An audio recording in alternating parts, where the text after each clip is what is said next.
ಜನನಿ ಸುದ್ದಿವಾಹಿನಿ ವೀಕ್ಷಕರಿಗೆ ನಮಸ್ಕಾರ. ನಾನು ರಮೇಶ್ ಹೆಗಡೆ ಗುಂಡುಮನೆ. ರಾಮಚಂದ್ರಪುರದಲ್ಲಿ ವೈಭವದ ರಾಮೋತ್ಸವಕ್ಕೆ ಶನಿವಾರ ತೆರೆ.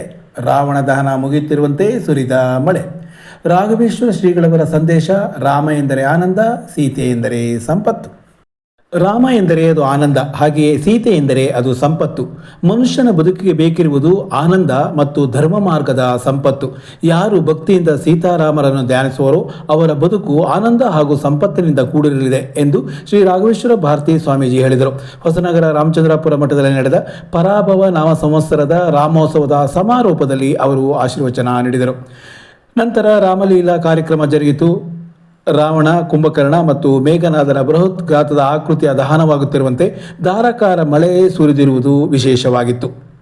ಇದಕ್ಕೂ ಮುನ್ನ ಶುಕ್ರವಾರ ನಡೆದ ಶ್ರೀಮನ್ ಮಹಾರಥೋತ್ಸವದಲ್ಲಿ ಆಶೀರ್ವಚನ ನೀಡಿದ ಶ್ರೀಗಳವರು, ದೇವರು ನಮ್ಮ ಬದುಕಿನ ರಥ ನಡೆಸುತ್ತಾನೆ ಎನ್ನುವ ನಂಬಿಕೆ ಯಾರಿಗೆ ಇರಲಿದೆಯೋ ಅಂತಹವರ ಬದುಕು ನೆಮ್ಮದಿಯಿಂದ ಇರಲಿದೆ ಎಂದರು. ಇಲ್ಲಿ ರಥೋತ್ಸವ ದಿನ ರಾಮದೇವರು ಗರ್ಭಗುಡಿಯಿಂದ ಹೊರಬಂದು ಎಲ್ಲರಿಗೂ ದರ್ಶನ ನೀಡುವುದರ ಜೊತೆಗೆ ರಥವನ್ನೇರುತ್ತಾನೆ. ಯಾರು ಅದನ್ನು ಶ್ರದ್ಧಾಭಕ್ತಿ ನಂಬಿಕೆಗಳಿಂದ ಕಣ್ತುಂಬಿಕೊಳ್ಳುತ್ತಾರೋ ಅವರ ಬದುಕು ಕೂಡ ಏಳಿಗೆಯತ್ತ ಸಾಗಲಿದೆ ಎಂದ ಅವರು, ರಾಮನ ರಥವನ್ನು ಎಳೆಯುವ ಅವಕಾಶ ಧನ್ಯತೆಯನ್ನು ನೀಡಲಿದೆ. ಜೊತೆಗೆ ಇಲ್ಲಿ ಸಾಂಕೇತಿಕವಾಗಿ ರಥದಿಂದ ಎಸೆಯಲ್ಪಡುವ ನಾಣ್ಯ ಸೀತಾಮಾತೆಯ ಸ್ವರೂಪ, ಅದು ಲಕ್ಷ್ಮಿ. ಇದರ ಅರ್ಥ ಇಂತಹ ಕಾರ್ಯಕ್ರಮದಲ್ಲಿ ಪಾಲ್ಗೊಳ್ಳುವುದು ರಾಮನ ಆದರ್ಶ ಹಾಗೂ ಬದುಕಿಗೆ ಬೇಕಿರುವ ಲಕ್ಷ್ಮಿಯ ಮಹತ್ವ ಅರಿಯುವುದಕ್ಕೂ ಸಾಧ್ಯವಾಗಲಿದೆ ಎಂದರು. ವಿಶೇಷವಾಗಿ ಈ ಬಾರಿ ರಾಮೋತ್ಸವದಲ್ಲಿ ಗುರುವಾರ ಮಾತೃ ಸಮಾವೇಶ ಮತ್ತು ಶುಕ್ರವಾರ ವಿರಾಟ ಶ್ರೀರಾಮ ಪೂಜೆ ನಡೆದಿತ್ತು.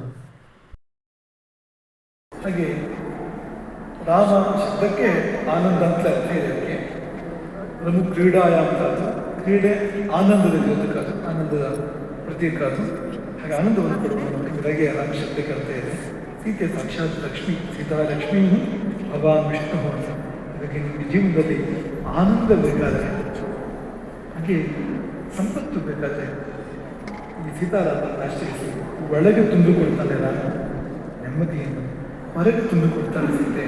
ಬೇಕು ಬೇಕಾದ ಸಂಪದಗಳು ಜೀವನದಲ್ಲಿ. ಅವರಿಬ್ಬರನ್ನ ಆರಾಧನೆ ಮಾಡುವುದಕ್ಕೆ ಇದು ತುಂಬ ಯೋಗ್ಯವಾದ ಕಾಲ. ಈ ವಸಂತ ಋತು, ಚೈತ್ರ ಮಾಸ, ಹೊಸತನದಿಂದ ಕೂಡಿರ್ತಕ್ಕಂಥ ಕಾಲ. ಮರ ಗಿಡ ಬಳ್ಳಿಯೆಲ್ಲ ಅಲಂಕಾರ ಮಾಡ್ಕೊಳ್ತೇವೆ, ಪ್ರಕೃತಿಯೆಲ್ಲ ಅಲಂಕಾರ ಮಾಡ್ಕೊಂಡು ಬರ್ತಕ್ಕಂಥ ಕಾಲ, ಎಲ್ಲ ಹೊಸತನ ಇರುವಂಥ ಕಾಲ. ಈ ಕಾಲದಲ್ಲಿ ನಾವು ಕೂಡ ಹೊಸಬರಾಗೋದಾಗಿ ಅಂದರೆ ನಿತ್ಯ ನೂತನರು ಸೀತಾರಾಮ. ಅವರು ಹಳತಾಗೋದು ಅಂತ ಇಲ್ಲ. ಯಾವ ನಿತ್ಯ ನೂತನರು ಅವರನ್ನು ಯಾರು ಭಜಿಸ್ತಾನೋ ಆಶ್ರಯಿಸ್ತಾನೋ ನಮಗೆ ಜೀವನದಲ್ಲಿ ಹೊಸತನ ಬರ್ತದೆ. ಹಾಗಾಗಿ ನಾವು ಈ ವಸಂತ ಋತುವಿನಲ್ಲಿ, ಚೈತ್ರ ಮಾಸದಲ್ಲಿ, ಶುಕ್ಲ ಪಕ್ಷದಲ್ಲಿ ಸೀತಾರಾಮನನ್ನು ಅನನ್ಯವಾಗಿ ಭಜಿಸಬೇಕು, ಆರಾಧಿಸಬೇಕು. ಅದಕ್ಕೆ ಒಂದು ಸಂದರ್ಭ ಇದೆ. ಈ ಉತ್ಸವಗಳು ಯಾಕೆ ಬೇಕು ಅಂದರೆ ನಮ್ಮ ಹೃದಯದಲ್ಲಿ ಸೀತಾರಾಮನ ಬಂದು ಅದಕ್ಕೋಸ್ಕರವಾಗಿ ಉತ್ಸವ ನೆಪ ಬೇಕು, ನಿಮಿತ್ತ ಬೇಕು. ಇದು ನಾವು ನಮ್ಮ ಪ್ರಪಂಚದ ಬಳಿ ಹೋಗಿರ್ತೇವೆ. ಆ ಪ್ರಪಂಚ ಬರೀ ಕಲ್ಮಶ, ಅದು ಬರೀ ದುಃಖದಿಂದ ಕೂಡಿದ್ದಾರೆ, ನೆಮ್ಮದಿಯಲ್ಲಿ ನಮಗೆ ಗೆದ್ದು ಬರಲಿಕ್ಕೆ ಗೊತ್ತಾಗೋದಿಲ್ಲ. ರಾಮೋತ್ಸವ ಬಂತು ಅಂದರೆ ಮಠಕ್ಕೆ ಹೋಗೋಣ, ಉತ್ಸವದಲ್ಲಿ ಭಾಗಿಯಾಗೋಣ. ಆ ನೆಪದಲ್ಲಿ ಸೀತಾರಾಮರ ದರ್ಶನ ಮಾಡ್ತೇವೆ, ನಾವು ನಮಸ್ಕಾರ ಮಾಡ್ತೇವೆ, ಸೇವೆ ಮಾಡ್ತೇವೆ. ತುಂಬ ಒಳ್ಳೆಯ ಅವಕಾಶ ಭಾವಿಸುವಂಥದ್ದು. ಹಾಗೆ ನೀವು ಕೂಡ ಯೋಗವಂತರು ಬಂದಿದ್ದೀರಿ. ಯಾರಿಗೆಲ್ಲ ಈ ರಾಮನವಮಿ ಸಂದರ್ಭದಲ್ಲಿ ರಾಮಚಂದ್ರಪುರ ಮಠದಲ್ಲಿ ಈ ಉತ್ಸವದಲ್ಲಿ ಬಂದು ಭಾಗಿಯಾಗಬೇಕು, ಸೀತಾರಾಮನ ದರ್ಶನ ಪಡ್ಕೊಳ್ಬೇಕು, ಈ ಯೋಗವನ್ನು ಯಾರ ಹಣೆಯಲ್ಲಿ ರಾಮದೇವರು, ಕರ್ಮದೇವರು ಬರೆದಿರ್ತಾರೋ ಅವರೆಲ್ಲ ಈ ಸಮಯದಲ್ಲಿ ಬರ್ತಾರೆ. ಅವರೇ ಬರಬೇಕಾಗಿರುವಂಥ ನೀವೆಲ್ಲ ಬಂದು ಈ ಕಾರ್ಯಕ್ರಮದಲ್ಲಿ ಭಾಗಿಯಾಗಿದ್ದೇವೆ. ರಾಮನ ತೇರನ್ನು, ರಾಮನ ರಥವನ್ನು ಎಳೆದಿದ್ದೇವೆ.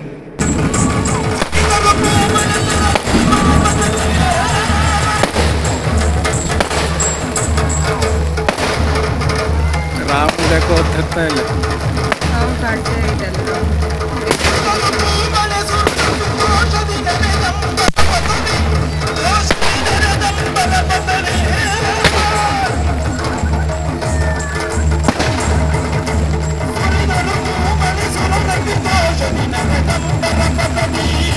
ಅವಿಬ್ರು ಒಂದೇ ಸತಿಗೆ ಹುಡಿಯಾದ.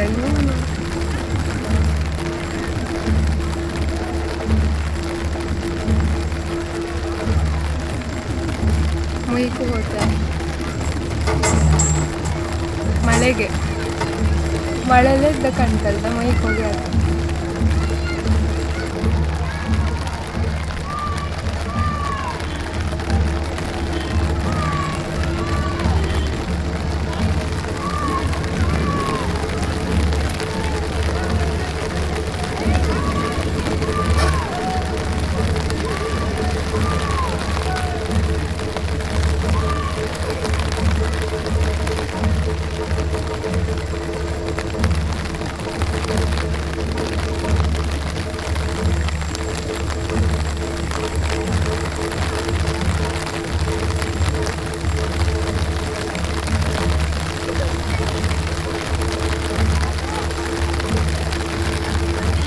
ತ್ರೇತಾಯುಗದಲ್ಲಿ ರಾಮಾವತಾರ ಮನುಷ್ಯ ರೂಪದಲ್ಲಿ ಆಗಿದ್ದ ಹೋದಾದರೂ ಈಗಲೂ ಕೂಡ ನಮ್ಮ ಹೃದಯದಲ್ಲಿ ನಮ್ಮ ಅಂತರಂಗದಲ್ಲಿ ನಮ್ಮ ಪ್ರಕೃತಿಯಲ್ಲಿ ರಾಮಾವತಾರ ಆಗುವಂಥ ಒಂದು ಶುಭ ಸಂದರ್ಭ ಇದು.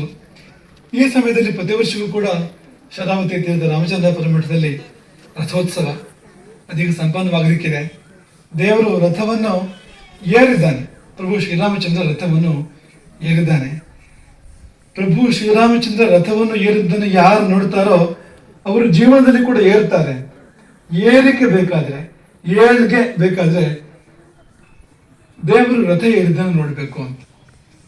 ಹಾಗೆ ಇದೇ ಸಮಯದಲ್ಲಿ ಸ್ವರ್ಣ ವೃಷ್ಟಿ ಆಗ್ತದೆ. ನಾವು ಕಳೆದ ಬಾರಿ ನಿಮಗೆ ಅದನ್ನು ನೆನಪಿಸಿದ್ವು. ಸ್ವರ್ಣ ವೃಷ್ಟಿ ಎಂದು ಬೇರೆ ಏನೂ ಅಲ್ಲ, ಅದು ಸೀತಾ ಲಕ್ಷ್ಮಿಯ ಅನುಗ್ರಹ. ಅದು ರಾಮದೇವರು ರಥವನ್ನು ಏರ್ತಾರೆ, ಅದು ಏರಿಕೆ ಅದು.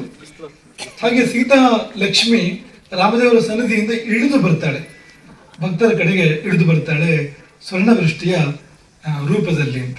ಯಾರು ಆ ಕಾಲದಲ್ಲಿ ಭಾಗಿಯಾಗ್ತಾರೋ ಅವರ ಬದುಕಿನಲ್ಲೂ ಕೂಡ ಲಕ್ಷ್ಮಿ ಇಳಿದು ಬರ್ತಾಳೆ. ಅವರ ಜೀವನಕ್ಕೆ ಲಕ್ಷ್ಮಿಯ ಶುಭಾಗಮನ, ಸ್ವರ್ಣವೃಷ್ಟಿ ಅವರ ಜೀವನದಲ್ಲಿ ಆಗ್ತದೆ. ಆದರೆ ಇದನ್ನೆಲ್ಲ ಸರಿಯಾಗಿ ನೀವು ಮಾಡಬೇಕು. ಈಗ ದೇವರು ರಥ ಏರಿದನ್ನು ನೋಡಬೇಕು ಅಂದರೆ ನೋಡುವಂತೆ ನೋಡಬೇಕು, ಭಾವ ತುಂಬಿ ನೋಡಬೇಕು, ಆತ್ಮವೇ ನೋಡುವಂತೆ, ಅಂತರಂಗವೇ ನೋಡುವಂತೆ ನೋಡಿದಾಗ ಈ ಫಲಗಳು ಬರುವಂಥದ್ದು. ನಾವಿಲ್ಲಿಯೋ ಪೇಟೆಗೆ ಹೋಗುವಾಗ ಆ ಕಡೆ ಈ ಕಡೆ ಅಂಗಡಿ ನೋಡಿದ ಹಾಗೆ ನಾವು ರಥವನ್ನು ನೋಡಿದರೆ ಈ ಫಲ ಬರಬೇಕು ಅಂತಿಲ್ಲ, ಕಿಂಚಿತ್ ಫಲ ಬರ್ಬೋದು, ಪೂರ್ಣ ಫಲ ಬರಬೇಕು ಅಂತಿಲ್ಲ. ಹಾಗೆ ಹೃದಯವೇ ಬಾಯಿಗೆ ಬಂದಂತೆ ಮಾತನಾಡಿದ ಅಂತ ಹೇಳುವ ಹಾಗೆ ಹೃದಯವೇ ಕಣ್ಣಿಗೆ ಬಂದಂತೆ ಯಾರು ನೋಡ್ತಾನೋ ಅವನಿಗೆ ಅತಿಶಯವಾದ ಶ್ರೇಯಸ್ಸಾಗ್ತದೆ. ಐಹಿಕ ಶ್ರೇಯಸ್ಸು ಮಾತ್ರ ಅಲ್ಲ, ಇಲ್ಲಿ ಐಹಿಕ ಜೀವನದಲ್ಲಿ ಏರುವುದು ಮಾತ್ರ ಅಲ್ಲ, ಅವನು ಪರಮ ಪದವಿಯನ್ನೇ ಏರ್ತಾನೆ.